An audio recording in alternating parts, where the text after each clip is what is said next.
Can we get the top tier PC experience of Battlefield 1 on console? Today we can answer that question with the dedicated Xbox One X patch finally being deployed by developer DICE. Weighing in at 5.8 GB, the studio has been briefed on the actual enhancements it brings to the machine. Besides a blog post stating the addition of 4K resolution rendering, there isn't much else forthcoming. But is that truly the extent of it? Parity with PS4 Pro's visual settings are expected, but veering closer to PC's Ultra preset would be a huge win for the console.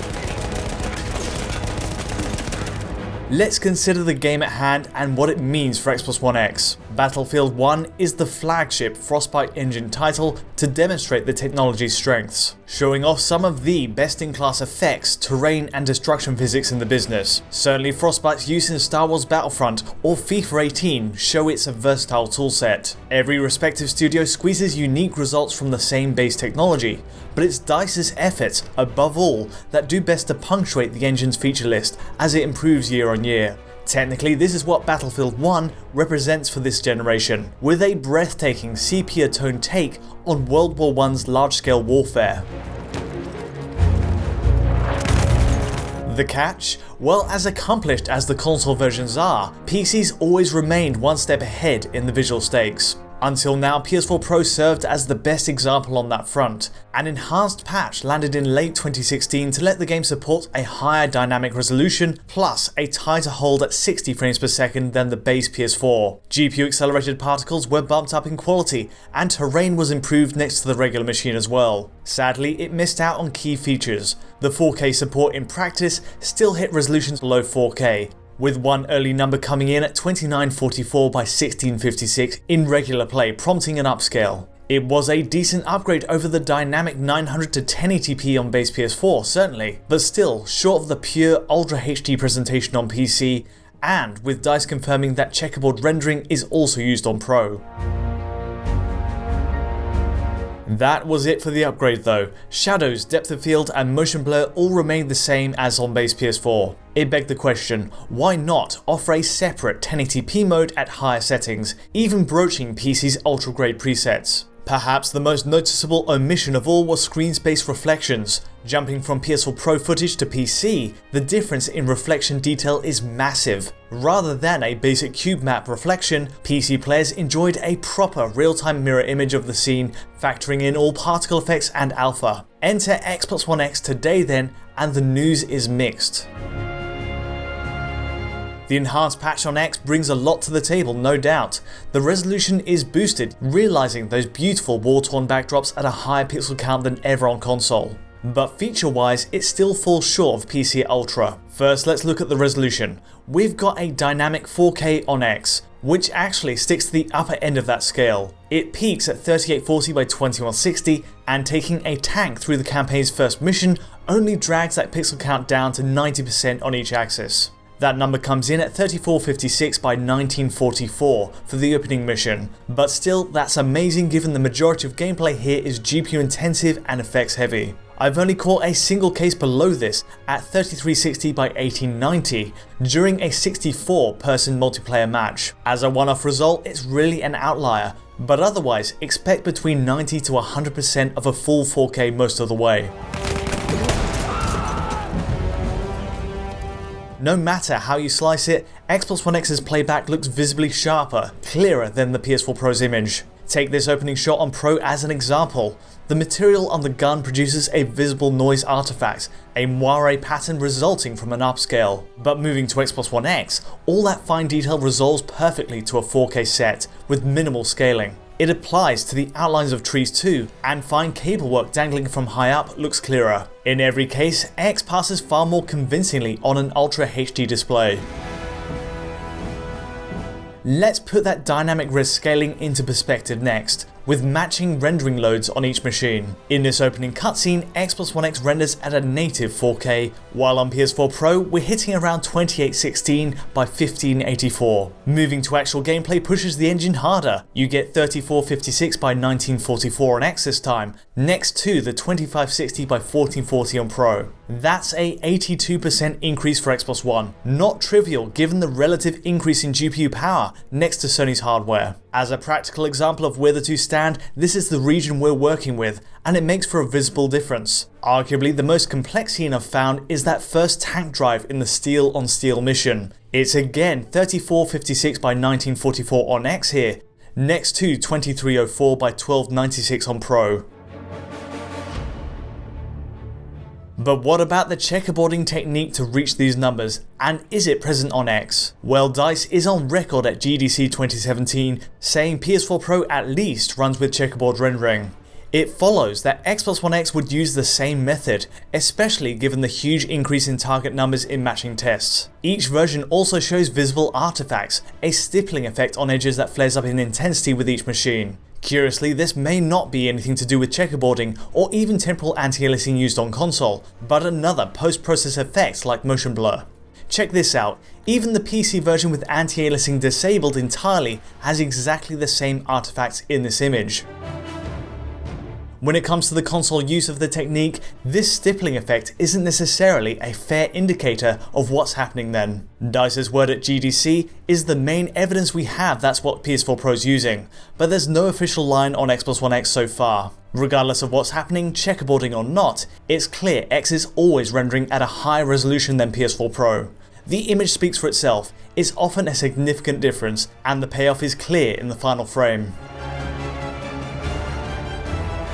Sadly, that's where the differences end. Looking to the visuals beyond that high-res window, Xbox One X renders terrain and objects at the same distance as Pro. There's a slight variance in shadow detailing at range, but very little is cut and dried, especially with randomized cloud coverage added to the mix. Which brings us to this point. Xbox One X does sadly fall short next to PC's ultra settings, as played here on a GTX 1080 Ti at 4K maxed out. Above all, the part we're missing most is that lovely screen space reflection setting. It's a significant upgrade over the console editions, and we're left with a basic cube map reflection on X that simply leaves us on par with PS4 Pro. It's a missed opportunity. Bearing in mind Xbox One X has more RAM at its disposal, the scope was there for more memory intensive effects, or even an improved texture pack. Again, a 1080p mode with ultra effects would have been a more exciting upgrade in this respect. Certainly looking at SSR, it would have stood out immediately.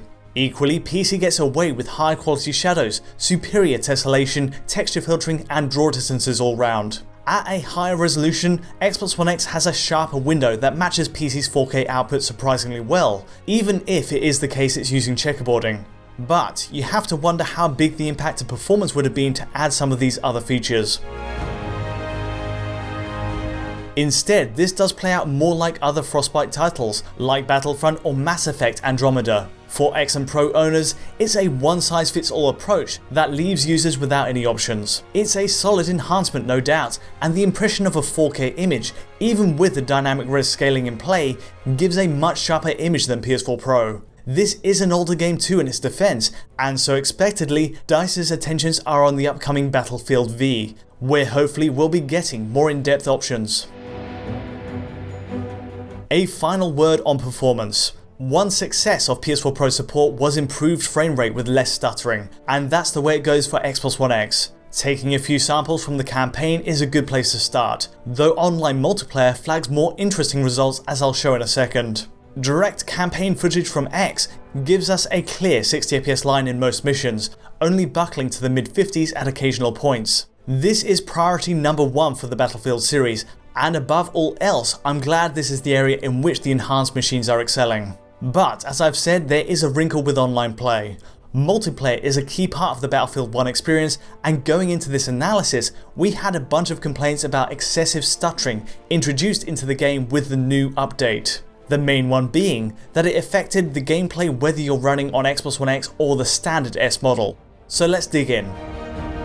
Okay, so first of all, here's some sample action from a 64-player Conquest server. We've buddied up on both S and X consoles, running them head-to-head here to ensure a fair comparison. However, crucially, we are not running in an Xbox Live party, the significance of which will become clear shortly. As you can see though, in like-for-like gaming areas, Xbox One X owners have anything up to a 13 frames per second advantage. That means smoother gameplay, more visual feedback, and lower latency on controller inputs for users of X hardware. A clear competitive advantage in a multiplayer shooter. This gap may well close up on servers with low player counts, but effectively what we're seeing here is the CPU and GPU power of X hardware delivering a palpably better experience. This shouldn't really be news here. We saw a very similar situation when testing PlayStation 4 Pro against the base system. Now, regardless of the hardware you're running, everything goes downhill if you're in an Xbox Live party, at least at the time of testing. This issue is so bad, we're hoping that it's resolved by the time this video hits, but with the code as it is for us now, the quality impact of the experience is pretty stunning actually. Both S and X users are hit hard, and not only does frame rate take a hefty hit on both systems, but the consistency of the experience is also impacted dramatically. You'll notice big frame time spikes on the graph there, and they range in severity. The highest frame time we saw was on Xbox One S, with a hefty 133 millisecond delay. The overall choppiness of the action is clear to see, and there are reports that using voice chat hits the experience even harder. The bottom line though is that it is an Xbox Live party issue, whether you're on your own in that party or with other players. The route back to the much smoother playing experience you saw earlier is pretty straightforward though. Leave the party and you're good to go, and you can remain in a squad with your friends. But of course this does mean you can't talk to your teammates, hardly an ideal state of affairs. So yes, we really do hope that this is high on DICE's priorities. Given multiplayer is where a lion's share of the average Battlefield player's time is spent, I'm hopeful this is addressed soon. From every other angle though, the Xbox One X patch matches expectations with that gorgeous 4K rendering, even if it does little more to shock or surprise. We do need more from EA in terms of getting the most from these consoles to suit each user's preference for visuals and image quality. But with that said, for anyone wanting to see the sharpest results from a console, Xbox One X by default is now the best way to play Battlefield 1. That's all from me today. Hopefully this analysis answered your questions, and if it did, feel free to like or subscribe to support the work we do. Ringing the bell will also give you notifications as soon as a new video lands on our channel. Plus, if you want to see this in its original 4K source file quality, check out our Patreon at digitalfoundry.net. For direct contact with me or the team meanwhile, you can find us on Twitter. But for now, thanks for watching.